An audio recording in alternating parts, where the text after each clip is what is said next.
Alright, so this video is to go through setting up an AAU or USAG style meet. First we're going to click New Meet. Meet name, I'm just going to call this Demonstration.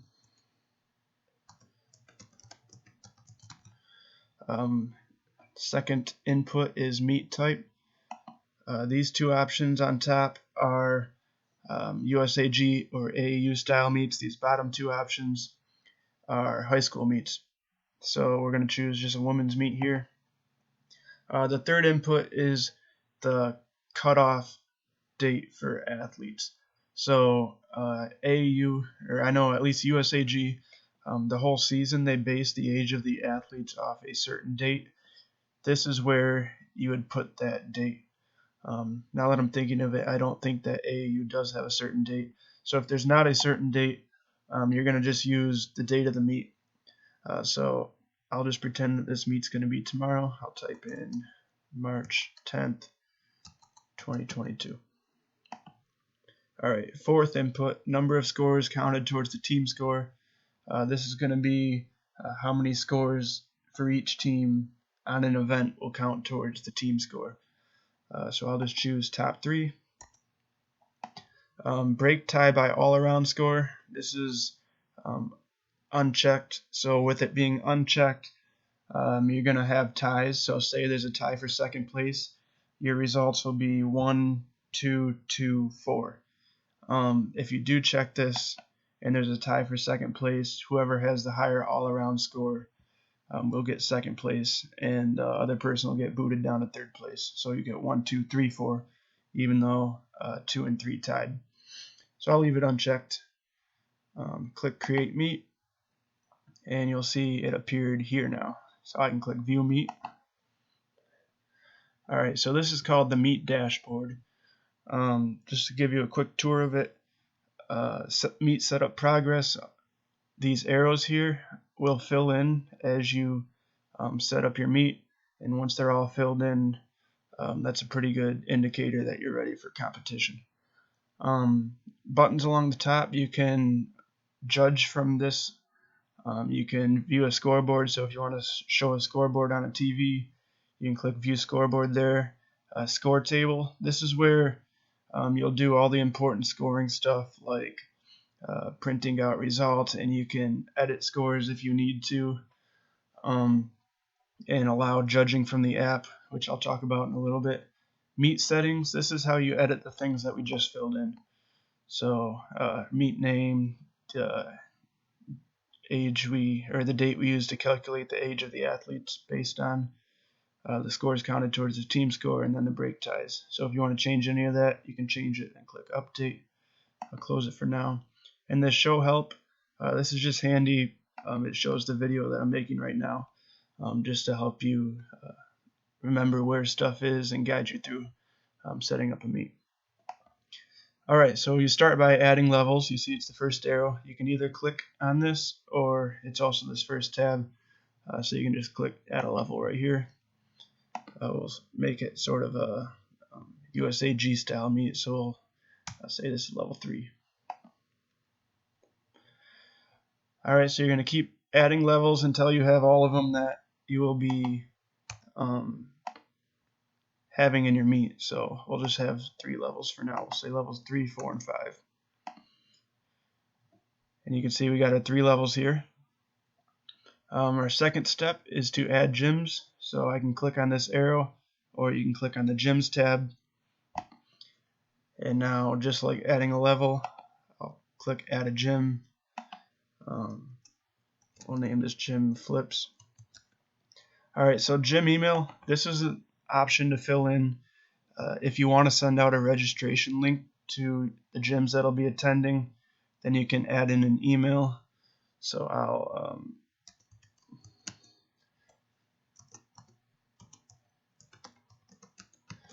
just come up with a quick email and add gym. You can see they went in. We'll add a second gym.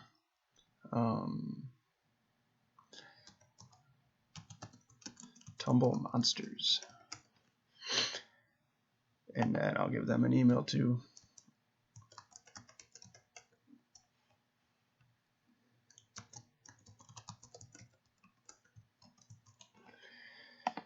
If you don't plan on doing this, sending out emails, then you don't need to fill out an email. So I'll make one more gym, and you see an email is not necessary. It'll just leave it blank. If you need to edit anything about those gyms you just filled in, you can click the edit button here. You can see their name and their email, and once again click update. This send registration links, this is if you want to send out a link and have them enter their own athletes into the system for this meet. So you can either send a registration link to everybody, where it's going to send it to all of these, or if you want to just send it to a particular gym, you can click that here. One important note is before you send the registration link, make sure that you have all the levels added that will be in the gym or in the meet, because they're only going to be able to choose from the levels that you have entered. So make sure you got all the levels in there, and then you can send out these registration links. If you plan on entering athletes yourself, then you'll click on athletes. As you can see, gym filled in here. Now we're moving on to this next arrow, so you can click the arrow or move to the athletes tab. So basically there's 3 ways to enter athletes. The first one we just talked about, you can send out a registration link and all the gyms will enter the athletes themselves. The second option, or second most efficient for your time, I could say, is to add athletes by a spreadsheet. So if you have a spreadsheet made with all the athletes that will be in the meet, you can click this and then copy and paste in your names here. You'll just click this first box and then Control V, and it will paste in all your spreadsheet. Make sure you have the columns in the right orders. So you can also just, if your columns aren't in the right orders, you can just paste in a column at a time. The third way to add athletes is to just click Add an Athlete. So you'll select their gym, and then their level, and then name, enter their date of birth, and then if you have an ID number for them, then you can just type in their ID number. That's optional. If you're running a meet that doesn't have an ID number in, you don't need to put that in. Everything else, though, is required. Alright, you can see we got our first athlete in, and this also turned blue because it sees we've added an athlete. We're going to keep adding athletes, though, because we want more than one.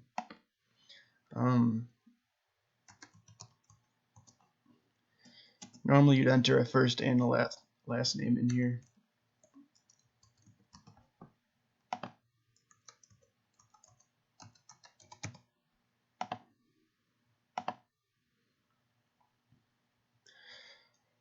And then we'll just do one more.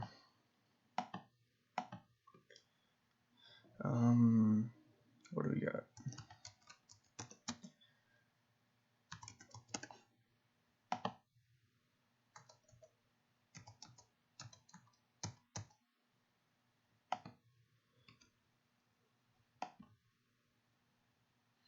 All right, so I'll just go with 3 athletes for now. Right now they're all level 3s. 2 of them go to tumble monsters and 1 of them goes to flips. I forgot to add gymnast IDs for these 2. If I need to update anything, I'd click the edit button right here, and if I want to add a gymnast ID, I can do that. Let's type in some numbers. Alright, so that updated.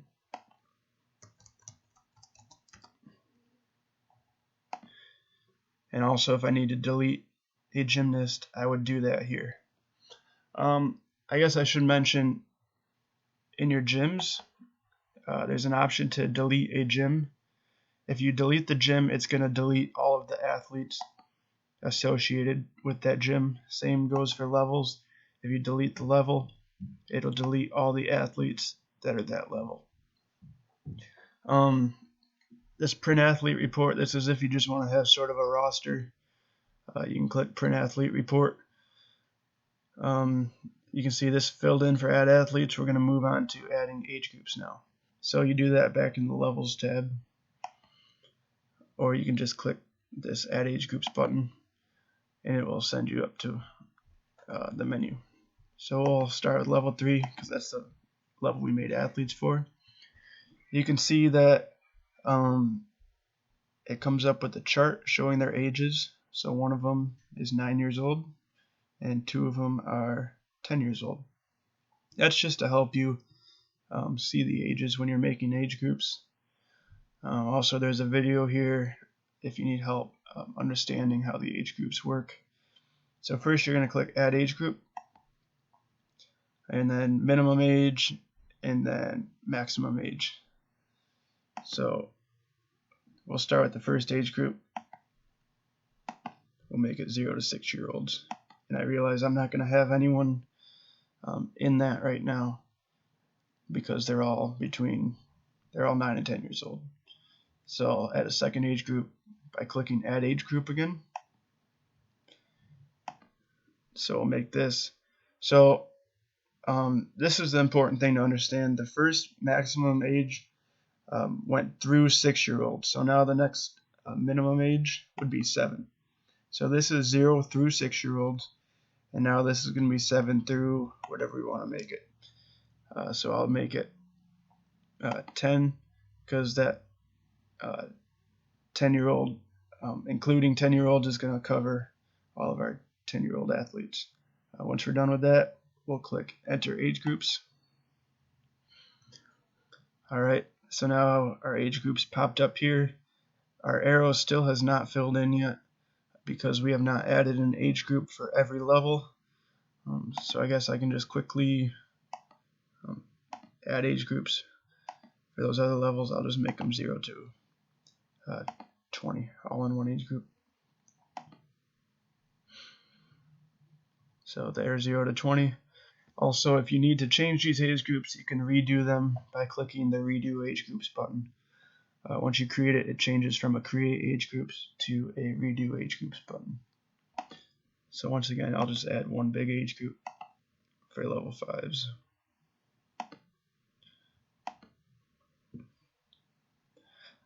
Alright, so everyone has an age group, and you can see that our add age groups arrow has filled in now. So we're good to go there. Our final step is to add sessions. You can do that by clicking the add sessions button or move over to the sessions tab. We don't have any current sessions, so I'll just click add redo sessions. This graph here is showing you how many gymnasts you have in each level, once again to help you divide stuff up. So I'll click add session, and now I'm going to select the levels that I want in that session. So say session 1 you just want level 3s, you'll just click level 3. If you want a second session, you'll click add session again, similar to how it worked with the age groups.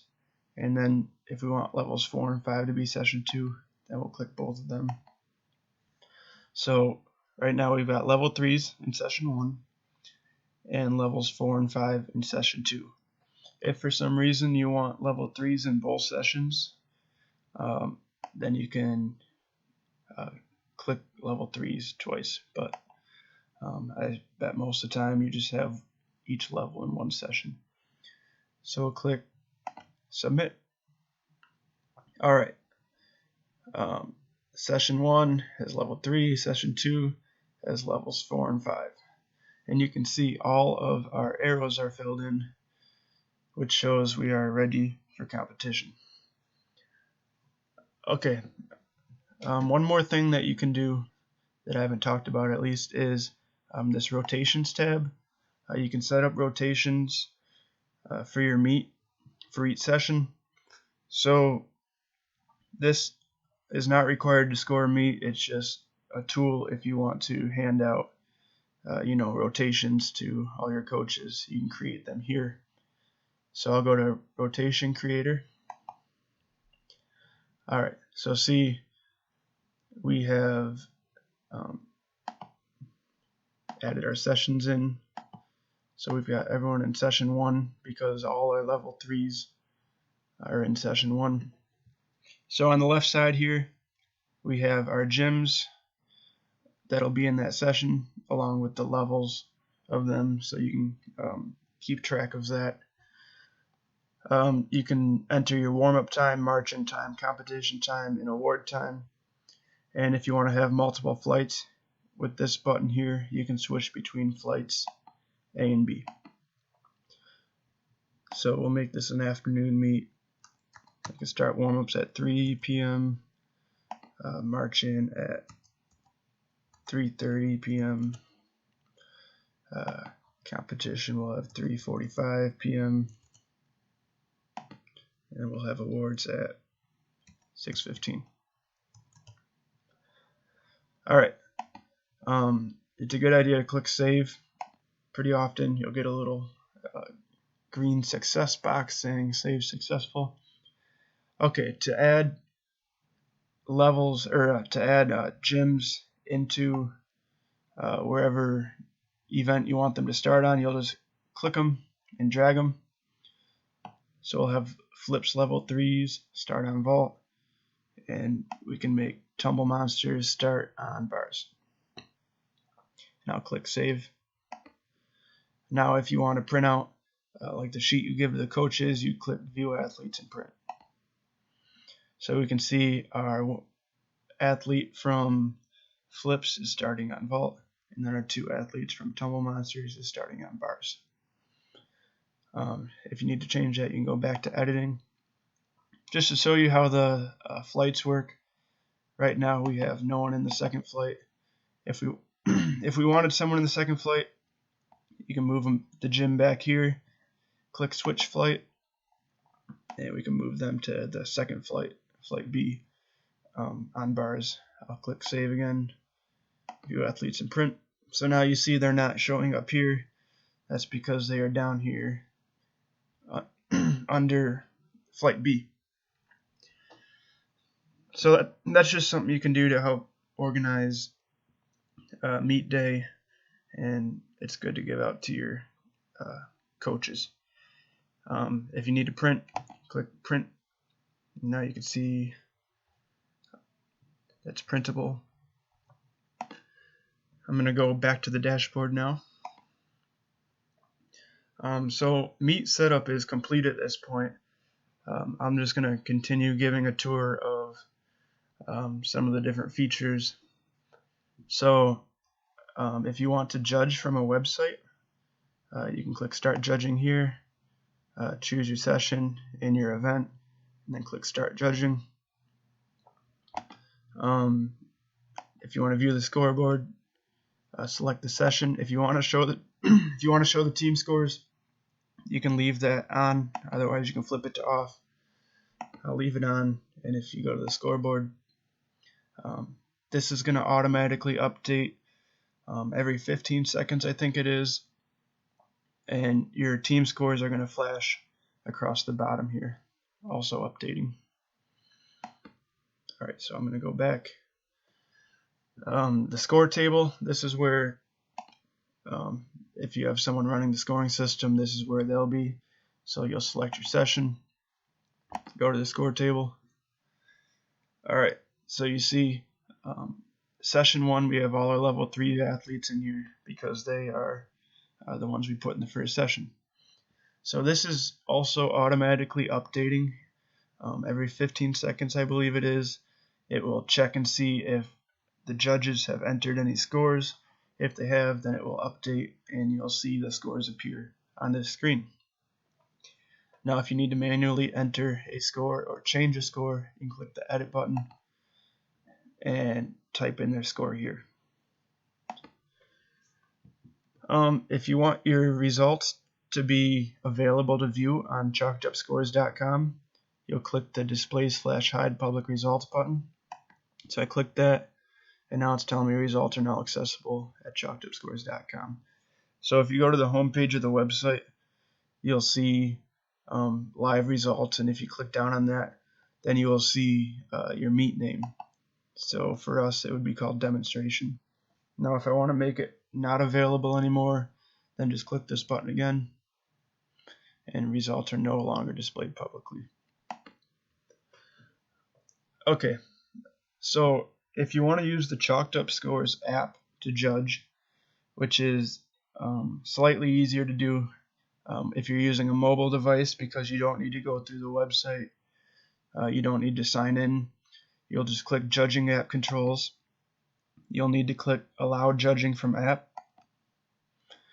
So you got an alert saying it's now enabled, and then you go to Show Codes.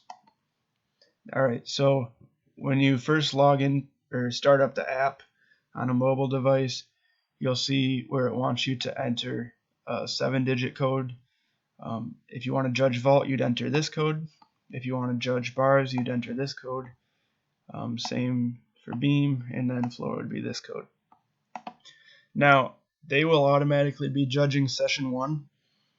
If you want to change that session, say to session 2, then you would click this drop down box, session 2, and then change session, and then session change successfully. Alright, so now they'd see all the session 2 gyms and athletes. I'll change it back to session 1, and then I'll close. So let me just type in some scores here real quick.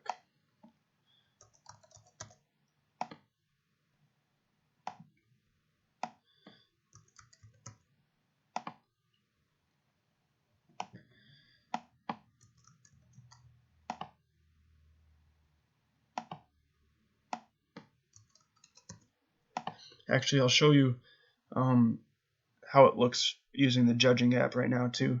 But that was just manually entering scores. If I went back to the dashboard and I click Start Judging, and then session 1, say I want to do bars, then it's going to tell me you're judging session 1 bars. You can choose from the two gyms in session 1. Remember, we have 2 athletes for this gym, so I can choose between them now. And then say I want 9.85 for bars. Then it tells me entered successfully, and I can now do a second gymnast. So now I've entered 2 bar scores. We can go back on the to the score table and see that. Go back to session 1. Alright, there's those 2 bar scores we just entered. So for the sake of time, I'll just give them scores on the other events real quick.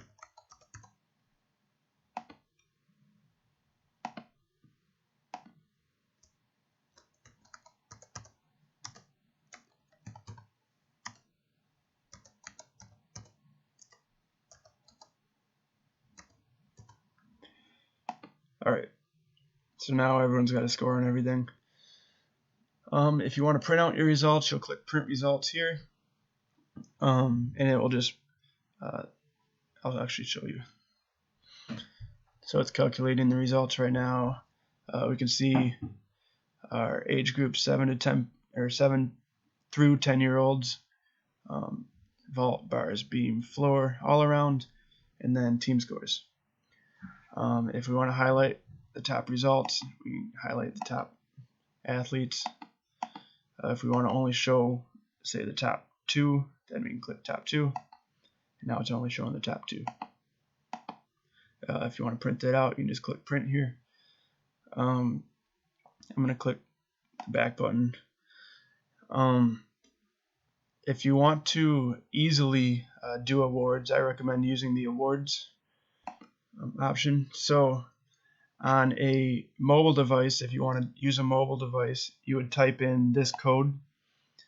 You normally type in a code to judge an event. Here you'd type in this code, and instead it's going to pop up with your awards. Make sure that your judging app controls is on when you do this. Otherwise, I do not think it will work. If you want to use a computer, you can just click continue.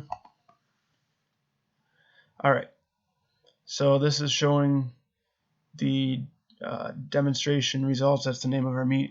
Once again, if you want to highlight, say, top 2, if you want to limit it to the top how many, and here's where you choose the session that you want to see, we'll leave it on session 1 because that's what we just entered scores for. Alright, so now this is sort of like a slideshow, and you're just going to move slide to slide, and each slide will be like one award set. So I can show you on a mobile device. You can swipe here. I'll click the arrow. Alright, so we're starting on vault, 7 through 10-year-olds for level 3. So first, second, and third. And now we'll move on to bars, and then beam, and then floor, and then all around, and finally our team results. And then once we made it all the way through, we know that we're done with the awards. So basically, you swipe, announce all of these, and then move on to the next one, announce all of these, move on to the next one, announce, and it just helps reduce some of the fumbling with papers. Alright, so that's a pretty good I guess walkthrough of everything you should need to run a meet using chalked up scores. Thank you for your time. Remember, you can call or email if you have any questions. I would be happy to help. Thank you.